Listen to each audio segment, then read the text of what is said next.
নমস্কার, মুনস কিচেনে সকলকে স্বাগত। আজকের রেসিপি রাগের রসা। এটা সাদা তেল দিয়ে বানানো একটা মাটনের রেসিপি। সাধারণ মাটন কারি থেকে একটু আলাদা। আমি এটা মাটন দিয়ে বানিয়েছি, আপনারা চাইলে এটা চিকেন দিয়েও বানাতে পারেন। রেসিপিটি আপনারা গোড়া থেকে শেষ পর্যন্ত দেখতে থাকুন। যদি ভালো লাগে প্লিজ একটা লাইক করবেন, শেয়ার করবেন আর সঙ্গে থাকবেন। এবার আসা যাক রেসিপিতে। প্রথমে এখানে 400 গ্রাম মতো মটন নেওয়া আছে, সঙ্গে দিয়ে নিচ্ছি টক দই। এখানে টক দই রয়েছে 100 গ্রাম মতো।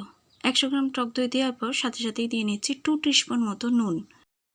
হাতে করে এটাকে ভালো করে মাখিয়ে ম্যারিনেশনের জন্য 1 ঘন্টা ঢাকা দিয়ে রেখে দেব। এখানে একটা ননস্টিকি প্যানে নেওয়া হয়েছে 3 টেবিল স্পুন মতো সাদা তেল, কিছু জয়িত্রী ফুল, 3টে ছোটো এলাচ, 5 থেকে 6টা লবঙ্গ, কিছু দারচিনির টুকরো, আধখানা বড় এলাচ আর একটু রয়েছে জায়ফল। জায়ফলটা একটু শিলে থেতো করে নিয়েছি। এগুলিকে সম্পূর্ণটা ড্রাই রোস্ট করে নিচ্ছি, তবে সম্পূর্ণ লাল করে ভাজবো না। এইরকম অবস্থাতেই একটা স্মুথ পেস্ট বানিয়ে নিয়েছি। এবার একটা ননস্টিকি কড়াইয়ের মধ্যে দিয়ে নিচ্ছি 3 টেবিল স্পুন মতো সর্ষের তেল। তার সঙ্গেই দিয়ে নিচ্ছি একটা তেজপাতা, কিছু গরম মশলা।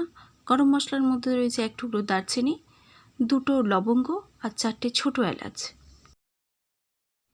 সব কিছুটা থেকে বেশ একটু গন্ধ বেরোলেই এর মধ্যে দিয়ে নিচ্ছি কুচিয়ে রাখা 3 থেকে 4টে মিডিয়াম সাইজের পেঁয়াজ এইভাবে কেটে নেওয়া আছে, সেটাই আমি অ্যাড করে দিলাম। পেঁয়াজটা ভাজতে ভাজতে আমি দিয়ে নিচ্ছি 2 টিস্পুন মতো নুন। নুনটা দিলে এই সময় পেঁয়াজটা একটু নরম হয়ে যাবে আর ভাজতে সুবিধে হবে, তাই এই সময় একটু নুন অ্যাড করে দিলাম। দিয়ে নিচ্ছি চিনি 2 টিস্পুন। এই সময় চিনিটা দিলে স্বাদ এবং রং দুটোই আসে। চিনিটা দেওয়ার পর বেশ একটু নাড়াচাড়া করে দিয়ে নিচ্ছি 2 টেবিল স্পুন আদা রসুন পেস্ট। এই সময় ফ্লেমটাকে একদম মিডিয়ামে রেখে একটু আদা রসুন পেস্টটা পেঁয়াজের সঙ্গে নাড়াচাড়া করে নিচ্ছি। সঙ্গে দিয়ে নিচ্ছি 2 টিস্পুন হলুদের গুঁড়ো,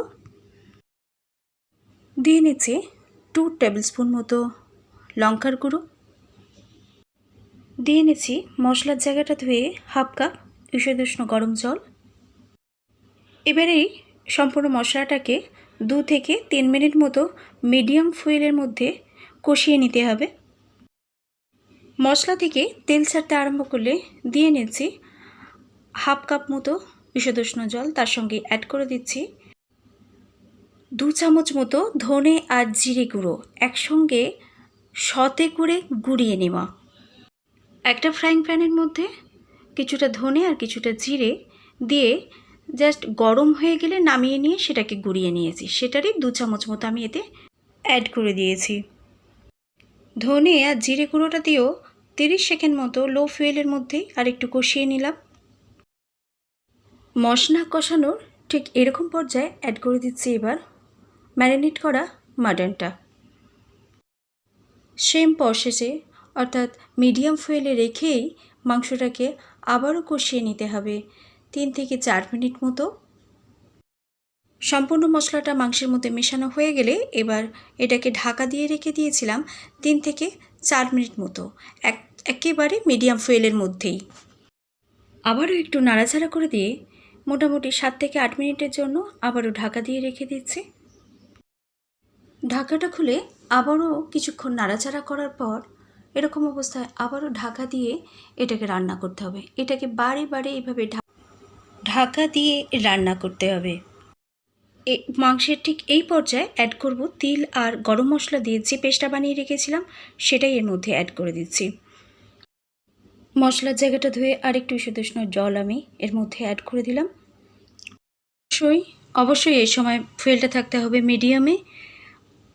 তিল আর গরম মশলার এই পেস্টটাকে ভালো করে এর মধ্যে কষিয়ে নিতে হবে যাতে তিল আর গরম মশলার ফ্লেভারটা সম্পূর্ণ মাংসের মধ্যে চলে আসে।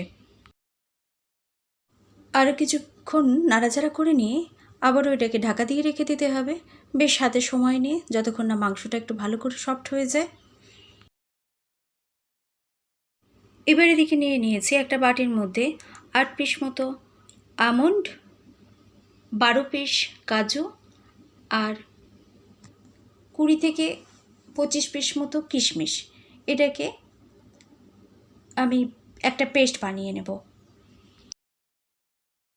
এদিকে মাটনের ঢাকাটা খুলে আরেকবার একটু নাড়িয়ে চাড়িয়ে নিচ্ছি যাতে মাটনটা তলায় লেগে না যায়। এর সঙ্গে অ্যাড করে দিচ্ছি 4 পিস মতো আলু।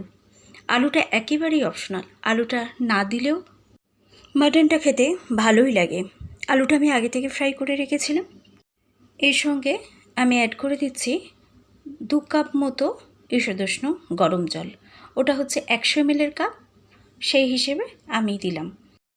এই সময়েতেই গ্রেভিটা আপনারা কতটা চাইছেন সেই হিসেবে জলটা অ্যাড করে নেবেন। দিয়ে নিচ্ছি স্বাদ মতো নুন। যেহেতু নুনটা আমি আগেও ব্যবহার করেছি সেরকম বুঝেই নুনটা আমি এর মধ্যে অ্যাড করছি। নুনটা দেওয়ার পর আবারও আমি এটাকে সম্পূর্ণ আলুটা সেদ্ধ হওয়া পর্যন্ত ঢাকা দিয়ে রেখে দিচ্ছি। ঢাকাটা খুলে ঠিক সমস্তটাই মোটামুটি সফট হয়ে গেছে। এই অবস্থাতে একটু নাড়াচাড়া করে এর মধ্যে আরও 2 কাপ মতো আমি ঈষদুষ্ণ জল অ্যাড করে দিচ্ছি। ঈষদুষ্ণ জলটা বেশ কিছুক্ষণ ফুটে গেলে এর মধ্যে দিয়ে নিতে হবে কাজু, কিশমিশ, আলমন্ড বাটার পেস্টটা।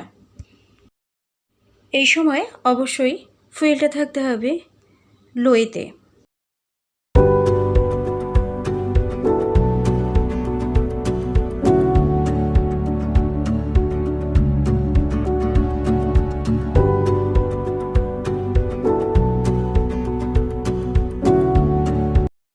কাজুর বাটিটা ধুয়ে আরেকটু গরম জল মিশিয়ে দিলাম।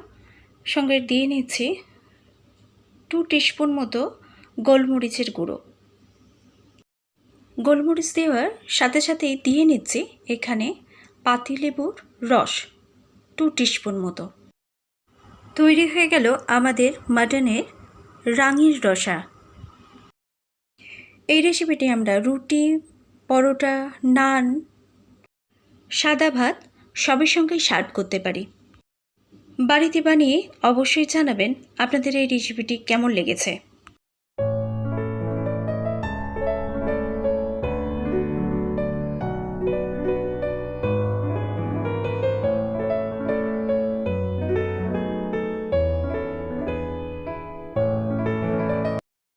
ধন্যবাদ আপনাদের মূল্যবান সময় থেকে আমায় একটু দেওয়ার জন্য।